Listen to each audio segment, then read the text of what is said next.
ಪ್ರಿಯ ವೀಕ್ಷಕರೇ, ನಿಮಗೆಲ್ಲರಿಗೂ ನಮಸ್ಕಾರ ಮತ್ತು ಸಮೃದ್ಧಿ ಬ್ಲಾಗ್ಸ್ಗೆ ನಿಮಗೆಲ್ಲರಿಗೂ ಸ್ವಾಗತ.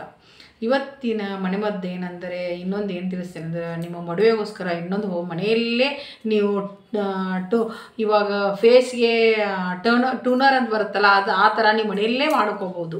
ನಾನು ಅದನ್ನು ಸಹ ಕೆಮಿಕಲ್ ಇಲ್ಲದೆ ಇರೋವಂಥದ್ದನ್ನೇ ಮನೆಯಲ್ಲೇ ತಯಾರು ಮಾಡಿ ಒಂದು ಬಾಟ್ಲಿಯಲ್ಲಿ ಸ್ಟೋರ್ ಮಾಡಿಟ್ಕೊಂಡು ನೀವು ಮದುವೆಗಳು ಎಲ್ಲೆಲ್ಲಿರುತ್ತೆ ಅಲ್ಲಿ ನೀವು ಅಪ್ಲೈ ಮಾಡಿ ಹಾಗೆ ಬಿಡ್ಬೋದು. ಅದನ್ನು ಹೇಗೆ ಮಾಡೋದು ಅಂತ ನಾನು ನಿಮ್ಗೆ ತಿಳಿಸ್ಕೊಡ್ತೀನಿ. ಆಮೇಲೆ ಹೊಸಬ್ರು ಯಾರಿದ್ದೀರಾ ಅವರು ಖಂಡಿತ ನನ್ನ ಚಾನಲನ್ನು ಸಬ್ಸ್ಕ್ರೈಬ್ ಮಾಡ್ಕೊಳ್ಳಿ ಮತ್ತು ಪಕ್ಕದಲ್ಲಿರೋ ಬೆಲ್ ಐಕಾನನ್ನು ಮರೆಯದೆ ಪ್ರೆಸ್ ಮಾಡಿ. ಇದೇ ಥರ ಉಪಯುಕ್ತ ಮಾಹಿತಿಯನ್ನು ನಾನು ಮುಂದಿನ ವಿಡಿಯೋಗಳಲ್ಲಿ ತಿಳಿಸ್ತಾ ಬರ್ತೀನಿ. ಮತ್ತು ನೀವು ನೋಡದೇ ಇರೋರು ಕೆಳಗಡೆ ಲಿಂಕ್ ಇರುತ್ತೆ, ಆ ಲಿಂಕನ್ನು ನೀವು ಪ್ರೆಸ್ ಮಾಡಿದರೆ ನೀವು ನೋಡದೇ ಇರೋ ವಿಡಿಯೋಗಳನ್ನು ಸಹ ನೋಡ್ಬೋದು. ಇಲ್ಲದೇ ಇದ್ದರೆ ನನ್ನ ಬ್ಲಾಗ್ಸಿಗೆ ಹೋದರೆ ಡೈರೆಕ್ಟಾಗಿ ಎಷ್ಟೊಂದು ವಿಡಿಯೋಗಳು ಇರ್ತವೆ, ನೀವು ಎಷ್ಟೊಂದು ವಿಡಿಯೋಗಳು ನೋಡಿರೋದಿಲ್ಲ, ಅವನ್ನೆಲ್ಲ ಸಹ ನೋಡಿ ತಿಳ್ಕೊಬೋದು. ಇಂತಹ ಉಪಯುಕ್ತ ಮಾಹಿತಿಯನ್ನು ನಾನು ತುಂಬಾ ತಿಳಿಸ್ತಾ ಬರ್ತಾ ಇದ್ದೀನಿ, ನೀವು ನೋಡಿ ತಿಳ್ಕೊಬೋದು.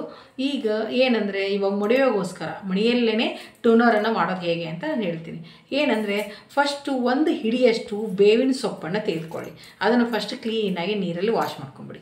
ವಾಶ್ ಮಾಡಿಕೊಂಡು ಅದನ್ನು ಒಂದು ಪಾತ್ರೆಯಲ್ಲಿ ಹಾಕ್ಕೊಂಡು ಅದಕ್ಕೆ 10ರಿಂದ 15 ಲವಂಗ ಹಣ್ಣು ಹಾಕ್ಕೊಳ್ಳಿ. ಆಮೇಲೆ 1.5 ಸ್ಪೂನಷ್ಟು ಟೀ ಸ್ಪೂನಷ್ಟು ಅರಿಶಿನ ಹಾಕ್ಕೊಳ್ಳಿ. ಈ ಮೂರನ್ನೂ ಹಾಕಿ ಅದಕ್ಕೆ ಒಂದು ಮಿನಿಮಮ್ ಅದೇ ನೀವೇನು ಹಾಕಿರ್ತಿಲ್ಲ ಅದಕ್ಕೆ ಒಂದು ಗ್ಲಾಸ್ನಷ್ಟು, ಚಿಕ್ಕ ಗ್ಲಾಸಲ್ಲಿ 1.5 ಗ್ಲಾಸ್ನಷ್ಟು ನೀರು ಹಾಕಿ ಚೆನ್ನಾಗಿ 10ರಿಂದ 15 ನಿಮಿಷ ಅದನ್ನು ಬಾಯ್ಲ್ ಮಾಡ್ಕೊಳ್ಳಿ. ಚೆನ್ನಾಗಿ ಕುದಿಸಿದಾದಮೇಲೆ ನೀವೊಂದು ತಣ್ಣಗಾದಮೇಲೆ ಒಂದು ಬಾಟ್ಲಿಯಲ್ಲಿ ಅದನ್ನು ಸೋಸಿಬಿಟ್ಟು ಸ್ಟೋರ್ ಮಾಡಿ ಇಟ್ಕೊಬೋದು. ಸ್ಟೋರ್ ಮಾಡಿ ಇಟ್ಕೊಂಡ್ಬಿಡ್ಬೇಕು. ಆಮೇಲೆ ನಿಮ್ಗೆ ಯಾವಾಗ ಅದು ನೀವು ಎಲ್ಲೆಲ್ಲಿ ಮಡುವೆ ಇರುತ್ತಲ್ಲ, ಒಂದು ಕಾಟನ್ನಿಂದ ನೀರನ್ನು ಹಾಕ್ಕೊಳ್ಳಿ. ಒಂದು ಕಾಟನ್ ತೊಗೊಳ್ಳಿ, ಆ ನೀರನ್ನು ಬಗ್ಸ್ಕೊಂಡು ಹಾಕ್ಕೊಂಡು ನೀವು ಎಲ್ಲೆಲ್ಲಿ ಇರುತ್ತೆ ಮಡುವೆಗಳಿಗೆ ಅದನ್ನು ನೀವು ಹಚ್ಕೊಂಡು ಬಿಟ್ಬಿಡ್ಬೇಕು. ಹಾಗೆ ಈಗ ನೈಟ್ ಆದರೂ ನೀವು ರಾತ್ರಿ ಮಲಗುವಾಗ ಅದನ್ನು ಮಾಡಿ ಇಟ್ಕೊಂಡ್ಬಿಟ್ಟು ನೀವು ನೈಟ್ ಅದನ್ನೇ ಹಚ್ಕೊಂಡ್ಬಿಟ್ರೆ ಸಾಕು. ನೀವು ಮಡುವೆಗೋಸ್ಕರ ಅಂಗಡಿಯಲ್ಲಿ ಕೆಮಿಕಲ್ ಅದು ಏನೇನೋ ಕ್ರೀಮ್ಗಳು ತರ್ತೀರ, ಅದನ್ನು ಹಚ್ಕೊಳ್ಳೋ ಬದಲು ಇದನ್ನೇ ನೀವು ನೀಮ್ ಆಗಿರ್ಬೋದು, ಲವಂಗ ಆಗಿರ್ಬೋದು, ಅರಿಶಿನ ಆಗಿರ್ಬೋದು, ಈ ಮೂರೂ ಆಯುರ್ವೇದಿಕ್ ಮೆಡಿಸಿನ್ ಇದೆ. ನಿಮ್ಮ ಬ್ಯಾಕ್ಟೀರಿಯಾಗಳು ಅವೆಲ್ಲ ರೋಗಾಣುಗಳು ಸಹ ಕೊಲ್ಲುತ್ತೆ ಅಂತ ಅಫೆಕ್ಟಿವ್ ಮೆಡಿಸಿನ್ ಇದು. ಇದನ್ನು ನೀವು ಮಾಡಿ ನೋಡಿ, ಖಂಡಿತ ನಿಮ್ಮೊಂದು ಮಡುವೆಗಳು ಕ್ರಮೇಣ ಕಡಿಮೆ ಆಗ್ತಾ ಬರ್ತದೆ. ಕಡಿಮೆ ಅಂದರೆ 1 ತಿಂಗಳು ನೀವು ಮಾಡಿ ನೋಡಿ, ನಿಮಗೆ ಗೊತ್ತಾಗ್ತದೆ ಇದರಿಂದ. ಆಮೇಲೆ ಇದೇ ಥರ ಉಪಯುಕ್ತ ಮಾಹಿತಿಯನ್ನು ಮತ್ತೆ ಮುಂದಿನ ವಿಡಿಯೋದಲ್ಲಿ ನಾನು ತಿಳಿಸ್ತೀನಿ.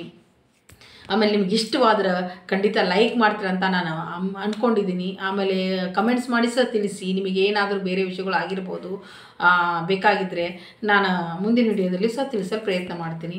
ಆಮೇಲೆ ಈ ವಿಡಿಯೋದೊಂದಿಗೆ ಮುಕ್ತಾಯ ಮಾಡುತ್ತಾ ನಿಮಗೆಲ್ಲರಿಗೂ ನನ್ನ ಧನ್ಯವಾದಗಳು.